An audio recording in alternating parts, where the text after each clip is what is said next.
আহিলোঁ আকৌ ইয়ালৈ জংঘললৈ আহি একচুৱেলি এনেকুৱা জেগাবিলাকত এনেকুৱা ধৰণৰ কথাবিলাক আলোচনা কৰি খুব ভাল লাগে।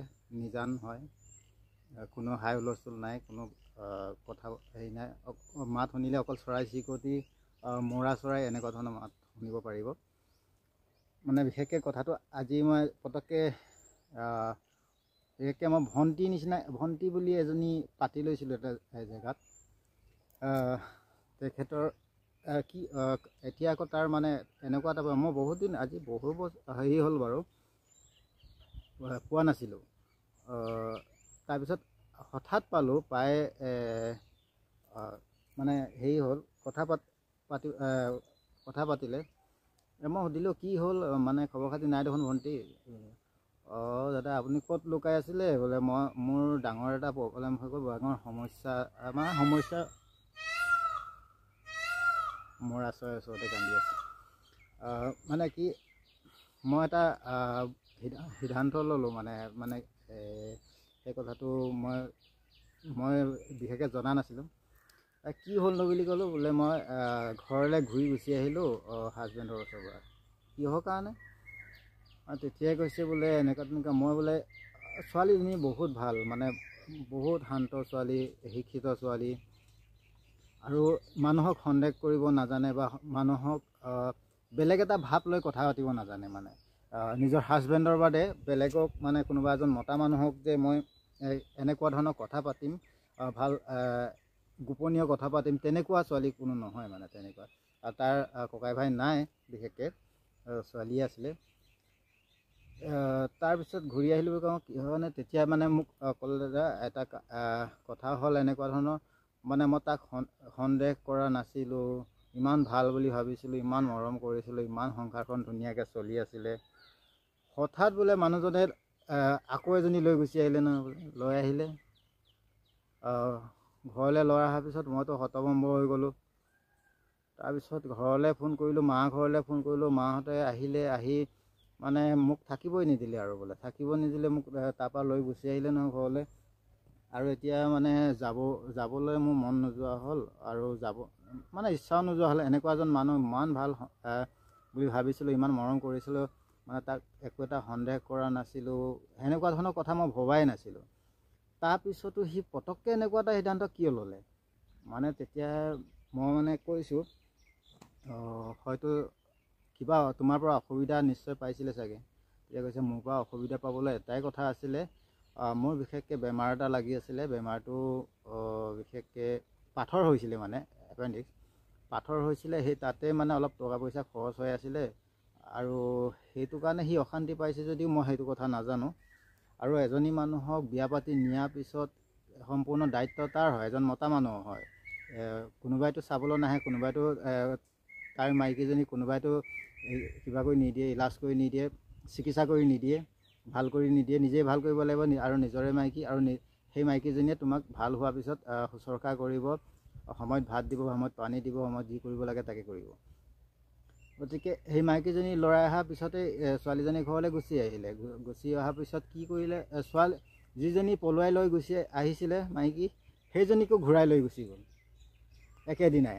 ইফালে এইজনীক লৈ আহিলে মা দেউতাকে, ইফালে সেইজনীক সিফালৰ পৰা কোনোবাই আহি আৰু লৈ গুচি গ'ল। কিন্তু এতিয়া ফচিলে কোনে বা বিপদত পৰিলে কোনে বাৰু? নিজে অকলশৰীয়া নহ'ল জানো? নিজৰ বদনাম এটা হ'ল। দুজনী আনিলে, এজনীও ৰখাব নোৱাৰিলে, এজনীও তাক মানে হেৰি নকৰিলে। এতিয়া ক'ব মানুহবিলাকে এটাই কথা ক'ব যে আগৰজনীয়ে ভাল আছিলে, ইমান সংসাৰখন চলি আছিলে, ঘৰ দুৱাৰ বনাই আছিলে, ঘৰটো অলৰেডি ওলাব হৈ গৈছিলে, টিং লগোৱা হৈ গৈছিল, লগাব বাকী আছিলে, বাকীখিনি চব হৈ গৈছিলে। কিন্তু তাৰপিছত মই সুধিছোঁ, ভণ্টি এতিয়া নেক্সট ষ্টেপ কি? বোলে নেক্সট ষ্টেপ মই একো ভবা নাই। তাৰপিছত আগতে যেনেকৈ ঘৰত থাকি তাত থাকি যেনেকৈ কৰি ইনকাম মই নিজে কৰি খাই আছিলোঁ, তেনেকৈ এতিয়াও কৰি খাম। আৰু ছোৱালীজনী 5 বছৰ হৈছে, মই তাক লৈ জীয়াই থাকিব পাৰিব লাগিব, ভালকৈ পঢ়াব লাগিব। কাপোৰ বয় বেছি কিনি মানে ঘৰখন সি নিজৰ যিটো খৰচা পাতি ওলায়, যিখিনি প্ৰয়োজনীয় বস্তু, সেইখিনি সি নিজে ব্যৱস্থা কৰি ল'ব পাৰে। তাৰপিছত মই তেতিয়াই মানে এটা কথা কৈছিলোঁ, দ্বিতীয় বিবাহটোৰ কথা কৈছিলোঁ। দ্বিতীয় বিবাহটো মানে কেতিয়াও নকৰিবা বুলি মই এটা কথাই কৈছিলোঁ, মানে সেই মানে সংসাৰখনত আৰু সেই দুমোজাত কেতিয়াও সোমাব নালাগে। আৰু দ্বিতীয় সংসাৰ কেতিয়াও সুখী নহয় আৰু মানে লাষ্টিং নকৰে, এইটোতো 100%। কাৰণ দ্বিতীয় বিবাহ কৰিবলৈ যিজন মানুহলৈ যাব সেই মানুহজনো তেনেকুৱা বিকৃত টাইপেই হ'ব নিশ্চয়। ক'ৰবাত কিবা এটা লেঠা লগাই, ক'ৰবাত কিবা জেং লগাই, ক'ৰবাত কিবা কৰিলেহে অকলশৰে থাকিব। সেই তেনেকুৱা মানুহজনৰ লগত আকৌ 2-3 মাহ এবছৰ থাকি আকৌ ঘূৰি অহা, আকৌ কিবা এটা কৰা, সেইবিলাক কৰিব কেতিয়াও নালাগে।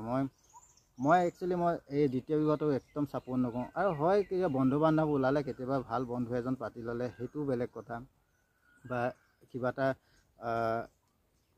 নিজৰ মনৰ কথাবিলাক ক'বলৈ এজন মানুহ লাগে বা এজন মানুহ লাগে, তেনেকুৱা এজন পাতি লওক। তাৰপিছত নিজৰ সংসাৰখন ধুনীয়াকৈ চলাই গৈ থাকক, তেনেকৈয়ে কৰোঁ। তেনেকৈ মই কথাবিলাক বুজাই দিলোঁ আৰু। কিন্তু এনেকুৱা ধৰণৰ এতিয়া লাষ্টত মানে লোকচানটো কাৰ হ'ল, ফচিলে কোনে, মানে কথাটো